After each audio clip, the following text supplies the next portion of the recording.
안녕하십니까. 신의균의 국방TV 데일리 디펜스입니다. 자, 오늘도 아주 중요한 우리 안보 소식 살펴보도록 하겠습니다. 자, 이 이재명 정부가 또 굉장히 수상한 일을 벌이고 있습니다. 중국 관련해서인데요. 뭐 이재명 정부가 반미 친중이다 라는 것은 뭐 그 누구나 생각하고 있는 사실 같은데, 이 중국 관련해서 특히 미국에서도 이 중국이 한국 선거에 개입했다라는 의혹을 보내고 있지 않습니까? 이런 상황에서 이재명 정부가 중국 관련해서 선거도 의심받을 수 있는 이런 희한한 일을 벌이고 있는데, 정말 국민들이 또 여론이 겁이 안 나는 것 같아요. 왜? 뭘 해도 주류 언론에서 전부 그냥 무마시켜 줘버리기 때문에 그런 거 아닌가라는 생각이 드는데, 또 무슨 일을 벌이고 있는지 보도록 하겠습니다. 정보 브리핑 먼저 하겠습니다. 부산지검과 부산세관은 부산신항에 입항한 중남미발 컨테이너선에서 2천만 명에 투약할 수 있는 코카인 600kg을 발견해서 압수했다 라는 놀라운 소식인데요. 자, 이것도 우리 검찰 그리고 세관에서 첩보를 입수하고 잡은 게 아니라 DEA, 그러니까 미국 마약국에서 연락해줘서, 야, 지금 니들에게 무슨 배가 들어가는데 바로 그 배 잡아, 거기에 코카인 있어, 이렇게 해서 잡아봤더니 무려 600kg의 코카인, 2천만 명에게 투약할 수 있는 양이다 라는 건데, 자, 뭐 지난번에 그 강릉 옥계항에서 2톤 분량의 마약 잡았었죠. 그리고 또 부산에서 또 잡았죠. 그리고 또 잡았습니다. 세 번째인데요. 자, 이것도 역시 대선 기간 중에 있었던 일이에요. 5월에 있었던 사건인데 이제서야 밝힌 겁니다. 왜? 5월에 발표를 하면 당시 선거 기간 중에 이재명 후보의 마이너스 요인이 되지 않을까. 왜? 민주당에서 이런 이야기들을 했었죠. 아니, 5년간 마약이 불과 5배밖에 안 늘었는데 무슨 마약과의 전쟁을 선포하냐? 라고 이 황운하 지방경찰청장 출신의 국회의원 황운하가 이야기했었죠. 민주당일 때, 지금은 조국혁신당. 그래서 그런지 민주당이 주도가 된 이 선거 세력들이 지난 사건이 발생했던 5월에는 이 발표를 안 했어요. 자, 그래서 이래도 불과 5배 늘었다고 말할 수 있나? 왜 윤석열 정부 때 마약과의 전쟁을 선포하는 것을 그렇게 뜯어말렸고 그 수사 예산마저도 다 날려버렸냐? 대한민국을 완전히 망하게 만들려고 했나? 라는 생각마저 들 정도인데요. 자, 이 배도 중남미에서 출항한 이 컨테이너선이 부산항을 경유해서 제3국으로 간 겁니다. 그 제3국에서 다시 부산항으로 온 겁니다. 이때 미 마약국에서 우리 검찰에게 연락을 했다라는 거예요. 그래서 우리 경찰 검찰은 뭐라고 하냐? 이거 그 제3국, 그 국가를 밝힐 수 없는 그 제3국, 아마도 중국일 가능성이 높겠죠. 거기에 내려주려고 한 건데, 이유는 알 수 없지만 그게 안 내리고 지금 여기 와서 우리가 우연히 잡은 거다, 우리 한국에 내리려고 한 거 아니다 라고 수사도 제대로 하지 않고 이야기하는데, 이거 정말 수상한 사람들 아닙니까? 자, 우리 정부는 화이자, 모더나와 10월부터 국민 접종 위한 백신 530만 회분을 계약했다고 합니다. 코로나 백신이죠. 부작용 논란 굉장히 심하죠. 이 코로나 백신을 맞고 면역체계가 무너져서 암 걸리는 환자가 많다라는 이야기도 있고, 뭐 각종 이 이야기들이 많이 있으면서 그것이 또 팩트로 확인되고 있는 상황이죠. 자, 바이든 정부는 코로나 백신 심근형 부작용을 숨겼다. 그게 이제 들킨 거죠. 또 한국에서도 백신 맞고 하지마비 온 병원 직원 서울고법이 산재 인정했다. 즉 백신을 맞고 법원에서 조사를 해보니까 백신 맞고 하지마비가 온 거 맞더라. 부작용 아닙니까? 이런 상황. 그런데 지금 정은경이 지난번에 이제 코로나 때 무슨 잔다르크다 어쩌고저쩌고 막 그런 칭송을 받았는데, 저는 그때도 완전히 이 선거에서 이기기 위한 정치 방향이다 라고 주장을 제가 했었죠. 그 정은경이 그렇게 밖에서는 무슨 잔다르크 같은 나이팅게일 같은 이런 이미지를 쌓더니 뒤에서는 관련한 주식 사서 돈을 엄청 벌고 그 돈을 종잣돈을 또 어디서 갖고 왔는지도 의혹이 있고 해명이 또 안 됐죠. 이번 청문회 할 때. 그 정경이 또 장관이 되고 나니까 다시 코로나 백신 530만 회분을 조달 계약을 했다라는 건데 이거 저는 안 맞을 거예요. 당시에 정말 많은 우려들이 있었음에도 불구하고 그 우려가 증명되지 않았었고 그때는 음모론으로 치부했었죠. 그리고 여러 가지 이 정책을 통해서 하다못해 식당에 밥 먹으러도 못 가게 만들었지 않습니까? 백신 맞지 않으면. 그래서 어쩔 수 없이 사회생활 하려면 백신을 맞았어야 돼요. 강제로. 그리고는 지금 많은 부작용으로 인한 질병이 생기고 있는데 이번에 또 530만 회분을 조달했다. 과연 누가 강제로 맞을지, 직장인들 강제로 맞을지, 공무원들이 강제로 맞을지는 모르겠으나 정말 기가 찹니다. 미국, 영국, 일본은 필리핀 동부 해역에서 항모 4척을 동원한 무력 시위를 하고 있습니다.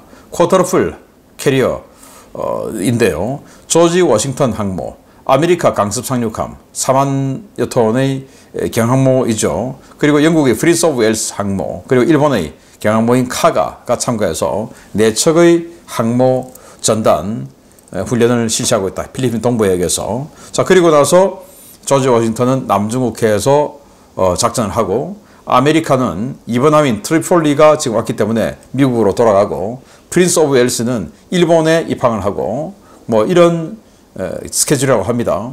프린스 오브 웨일스는 한국에 올 스케줄은 없어요.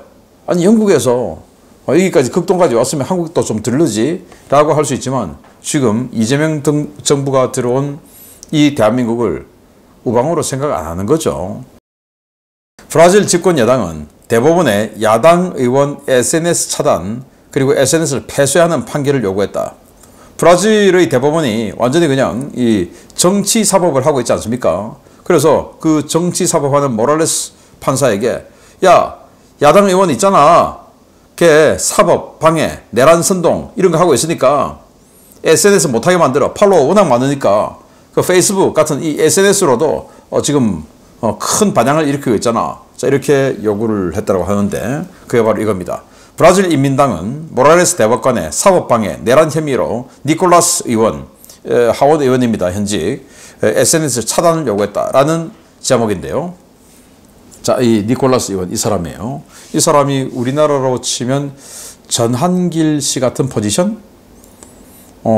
전한길과 뭐 윤상현, 나경원 의원의 어떤 짬뽕인 듯한 뭐 그런, 왜냐 일단 전한길 씨는 지금 현역 의원은 아니니까. 그러면서 이 브라질에서 주장하는 바로는, 주류 언론들이 주장하는 바로는 극우의 아이콘이다. 자, 이렇게 평가하고 있는 사람이니까 뭐 그런 사람 SNS로 워낙 지금 왕성하게 활동하면서 반정부 활동을 하니까 SNS 차단하라 라는 판결을 내려라 라고 요구하고 있답니다. 정말 대한민국과 똑같죠. 사법방해, 내란 혐의까지, 저 혐의까지 똑같아요. 자기애들 그냥 뭐 이런 매뉴얼이 있나 봐요. 공유하는 이 좌파 독재 세력끼리 공유하는 매뉴얼이 있나 봅니다. 트럼프 대통령은 가자지구 점령은 전적으로 이스라엘이 결정할 것이다 라고 한 발 물러났지만 사실은 뭐 인정한 거죠. 이 상황에서 이스라엘군 총참모장은 가자지구 전면 점령 반대한다.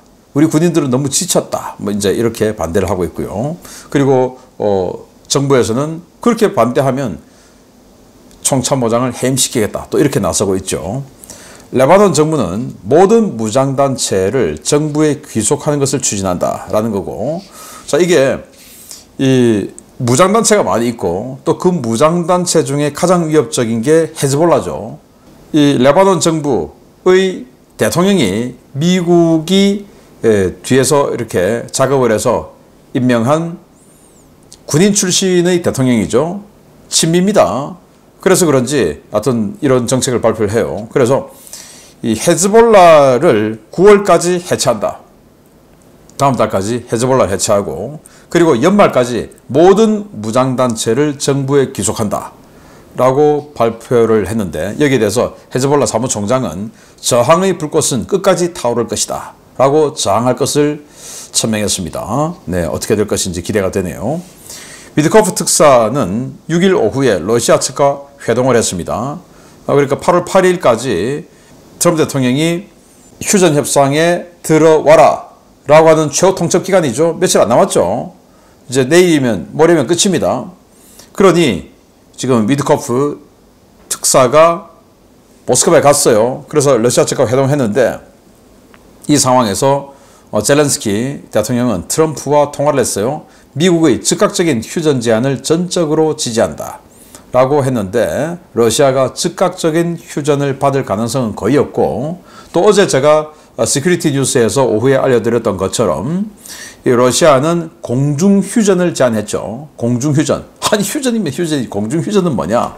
지상전은 계속하고 공중만 드론 때리고 미사일 때리고 장거리 자폭 드론, 그리고 전선에서 소형 드론 때리고 이거는 계속하고, 장거리 자폭 드론으로 적의 중심을 타격하는 거, 이거는 그만두자.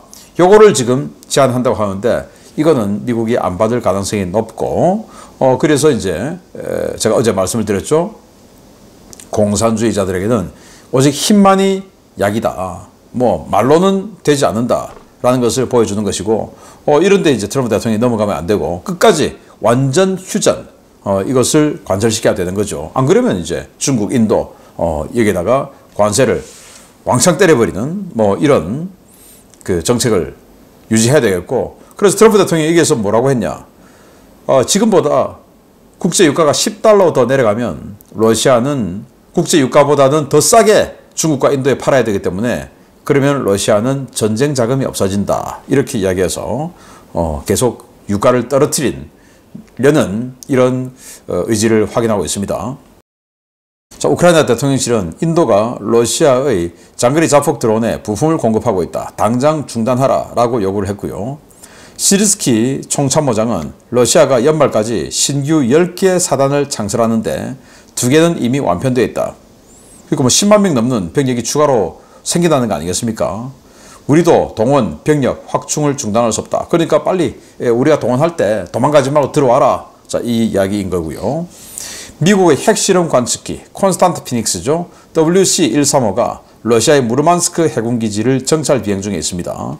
러시아군의 핵 관련한 뭐 실험이든 아니면 핵무기 신규 개발이라든지 뭐 이런 것들 이상 징후가 있을 것이다라는 첩보가 있는지 감시를 하고 있는 중인데, 자, 무르만스크 앞에서 이렇게 미국의 콘스탄트 피닉스, 공기 중에 떠다니는 인공 방사성 동위원소를 포집하는 이런 정찰기죠. 그래서 도대체 어떤 고농축 우라늄인지 아니면 플루토늄인지 이런 거 이제 판별하는 정찰기인데, 그게 지금 러시아의 무르만스크, 그러니까 핵 잠수함들이 대거 있는 이 무르만스크 앞을 정찰 비행한다.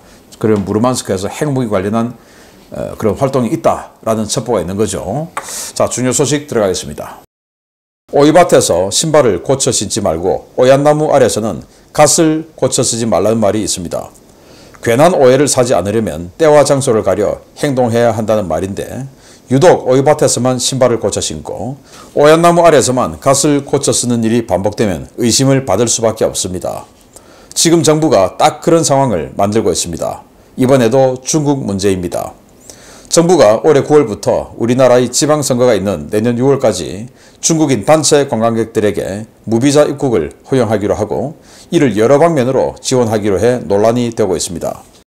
정부는 8월 6일 김민석 국무총리 주재로 관광 활성화 미니정책 TF 회의를 열고, 당초 중국 국경절인 10월 1일부터 7일까지만 한시적으로 적용할 예정이던 중국인 단체 관광객 무비자 입국 정책을 크게 확대하기로 했습니다. 중국인 단체 관광객 무비자 입국은 지난 2017년 3월 사드 사태로 중국이 한한령을 내리면서 중단되었다가 8년 만에 재개되게 됐는데요. 정부는 오는 9월 29일부터 내년 6월 30일까지 중국인 단체 관광객에 대한 무비자 입국을 허용할 예정입니다. 이날 회의에 참석한 정부 관계자는 기자들과 만난 자리에서 방한 관광시장이 빠르게 회복되고 있는 현 상황에서 이번 무비자 정책이 시행되면 추가 방한 수요를 유발해 지역경제 활성화 등 실질적인 내수 진작 효과가 기대된다 라고 주장했습니다. 정부는 여기에 더해 의료관광 우수 유치기관 제도를 확대하기로 했는데요. 이를 위해 최근 1년간 의료관광 초청 실적이 30건 이상이거나 외국인 진료 실적이 500건 이상인 병원을 의료관광 우수 유치기관으로 지정해 혜택을 부여하기로 했습니다. 의료관광 우수 유치기관으로 선정되면 해외 홍보 활동에서 정부 지원을 받는 것은 물론 법무부 장관 명의의 인증서를 받고 정부 사업 참여 가점, 외국인 환자 유치사업 자금 융자 지원, 외국인 환자 비자 발급 편의 제공 등의 혜택이 제공됩니다. 문제는 정부의 이러한 정책에 대한 국민적 반발이 적지 않다는 것입니다. 네티즌들은 중국인 무비자 입국 적용 시기가 내년 지방선거 일정과 맞물려 있고 의료관광 우수 유치기관 제도 때문에 중국인 건강보험 악용 사례가 더 늘어날 것이라고 우려하고 있습니다. 우리나라는 외국인 영주권자에게 선거권을 부여하고 있어 매 지방선거 때마다 중국어로 선거 유세를 하는 후보자들이 있을 정도로 중국인의 선거 개입이 대놓고 이루어지고 있는 나라라는 의혹을 받고 있고 중국인들의 건강보험 먹튀 사건이 사회적 문제가 되고 있는 나라입니다. 이런 상황에서 중국인을 대상으로 한 이러한 정책들이 계속 나오고 있는 것은 국민들의 오해를 살 수 있는 부적절한 처사인데요. 집권 3개월 만에 중국 발밑에 바싹 엎드리는 모양새가 된 대한민국. 도대체 이런 정책들은 누구 머리에서 나오는 것인지 묻고 싶습니다. 네, 중국인 단체 관광객 무비자 입국 10월 1일부터 10월 7일까지만 하려고 했는데 기왕 하는 김에 대폭해. 그래서 9월 말부터 내년 6월 30일까지. 단체 관광객입니다. 단체 관광객. 그러니까 아마도 중국의 여행사에 압도적인 이익을 주겠다. 이거 아니겠습니까? 중국 여행사 중에서 한국 패키지 투어를 주로 하는 여행사가 있다면 그 여행사가 이제 대박 터지는 거죠. 이렇게 되면 무비자니까. 자, 그러면서 중유커 무비자로 한국에 모십니다. 관광 살리기 총력. 무슨 유커는 무슨 유커입니까? 요즘 우리나라도 그렇지만 패키지 투어 가는 것보다 그냥 개별 관광 가는 걸 더 좋아하죠. 또 돈도 그렇게 개별 관광 가는 사람들이 더 많이 써요. 중국도 마찬가지예요. 그래서 단체 관광 오는 사람들은 돈을 많이 안 쓴다라는 이야기입니다. 자, 그래서 관광객 3천만 명 고삐 뭐 이렇게 하는데, 자, 이런 기사의 댓글을 한번 보면, 자, 댓글 쓰시는 분들 정말 예리합니다. 뭐라고 적었냐? 무비자 입국 이꼬르 취업비자 이꼬르 영주권 부여 그리고 투표권 부여. 그 다음에 뭔지 아시죠? 중국인에게 이익을 주는 지방선거 후보자에게 투표. 이거 아니겠습니까? 국민에 전혀 도움 안 되는 나라 팔아먹는 짓을 하네. 가까운 곳이면 일본 좀 멀리 있는 서방 쪽 관광객이 오는 게 좋지. 저놈들은 오면 영상 찍어서 한국이 후진국이니 아니면 뭐 오성홍기 쳐들고 다니고 설치기나 하지. 와서 한국인인 척 댓글질이나 하겠지. 내년 6월까지 크크 딱 지방선거 때까지네. 크크크. 지방군 단위 군수는 10표 차이로도 당선 바뀌는데 조선족들 대거 수입해서 투표만 하고 가도 대한민국 지자체 다 먹을 수 있음. 네, 이런 이야기들. 네, 정말 내년 6월까지 크크크. 내년 6월은 지방선거. 무슨 말인지 아시죠? 네, 이런 거 정말 예리한 지적입니다. 왜 하필 6월 30일까지입니까? 2월 3일 날 지방선거 하는데. 자, 그리고 또 아니 의료관광 우수 유치기관 제도를 해서 의료관광 많이 유치하는 이 병원에 혜택을 주겠다라는 건데, 자, 겨우 흑자전환됐죠. 문재인 때 외국인 건강보험료가 뭐 아주 큰 규모의 적자였죠. 그 외국인들 중에서 중국인들이 압도적이었고, 그래서 이런 사례도 있었죠. 한국 가면 4억 원 버는 꼴, 그 많던 중국인 건보 먹튀 뚝 흑자전환. 이렇게 기사가 나온 지가 벌써 얼마 안 되는데 6월 9일 기사입니다. 윤석열 정부가 각고의 노력을 통해서 중국인들에게 주는 혜택, 의료 혜택을 많이 줄여서 흑자전환 시켰어요. 그걸 이 정부가 다시 중국인들에 대해서 압도적인 이익을 줘버리겠다. 우리 한국인들이, 국민들이 낸 의료보험 가지고, 자, YTN 보도죠. 아프면 한국이 가성비 값 32억 원 진료에 3억 원만 부담. 어떤 중국인이 와서 3억 원만 부담하고 32억 원어치 건강보험료 사용시켰다 이겁니다. 그거 다 우리가 낸 건데. 자, 이런 상황들. 왜 이렇게 중국인들에게 이익을 많이 주죠? 그래서 정말 희한하게 시민권자가 아닌 영주권자에도 투표권을 주는 이런 대한민국.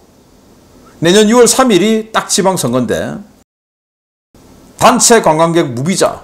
그래서 내년 5월 말 이때 대규모로 단체 관광 들어와서 요것들이 전부 또 상당수가 공작원일 가능성이 있고 그때 댓글 열심히 적고 그리고 사전 투표할 때 뭐 제대로 확인 안 하니까 사전 투표 왕창해서 서울시장, 경기도지사, 각종 교육감 그리고 뭐 시도의원, 구의원, 군의원 싹쓸이 하겠다. 이거 아닙니까? 정말 오비일학이 아닌가 라는 생각이 드는데 이걸 기억하는 사람이 도대체 누구냐? 아니 내가 뭐 하버드에서 변호사 뭐 석박사 했는데 내가 무슨 반미냐라고 하지만 일단 칭화대 나왔죠? 완전히 친중 아닙니까? 그리고 케네디 스쿨 미국의 여러 대학 중에서 하버드 케네디 스쿨이 가장 친중이다 라고 하는 그런 이야기들이 많이 있어요. 자, 이 아이디어가 누구에게서 나왔을까? 도대체 왜 이렇게 중국에 이익을 주기 위해서 노력하고 그 이익과 함께 그들이 얻는 이익은 뭐냐? 지방선거에서의 또 다른 포석이 아닌가라는 의혹을 받고 있는데 저 같으면 이런 의혹이 있을 짓을 안 하겠는데 정말 이 사람들은 과감하게 해버립니다.